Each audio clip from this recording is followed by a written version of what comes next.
Welcome to hell guys. तो गाइस स्वागत है आपका मेरे चैनल डेविल टेक पे। तो गाइस देख सकते हैं आज हम किस चीज़ की अनबॉक्सिंग करेंगे। तो गाइस आज हमारे पास है रियलमी की डीजे वॉच। तो गाइस देख सकते हैं सबसे ऊपर हमारी वॉच रखी हुई है। तो गाइस इसको कर देते हैं साइड और देखते हैं बॉक्स के अंदर और क्या है। गाइस इसे मैंने साइड रख दिया है। तो गाइस देख सकते हैं एक चीज़ इसके ऊपर रखी हुई है, ये कवर इसका फोम का बना है, इसको साइड दे देता हूँ। तो गाइस और क्या है इसके अंदर देखते हैं। तो गाइस और हमें इसके अंदर एक चार्जर दिया हुआ है। तो देख सकते हैं कुछ इस टाइप का इसका चार्जर है। गाइस ये मैग्नेट यूज़ होकर चार्ज करता है, इसमें लगा के इसको चार्ज कर सकते हैं। तो गाइस इसे कर देते हैं साइड।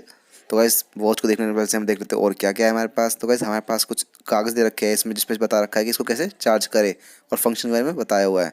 तो गाइस इसे करते हैं साइड और अपनी वॉच को आगे लाते हैं। तो गाइस देख सकते हैं वॉच हमारे हाथ में आ गई है। तो गाइस देख सकते हैं उसके ऊपर एक प्लास्टिक कवर चढ़ रहा है, इसको हटा देते हैं। तो गाइस इसे हम हटा देते हैं और देख सकते हो गाइस इसके ऊपर कुछ इस तरह का इंटरफेस आया हुआ है। तो देख सकते हो ये हमारी वॉच। तो गाइस वीडियो अच्छी लगी हो तो लाइक करें।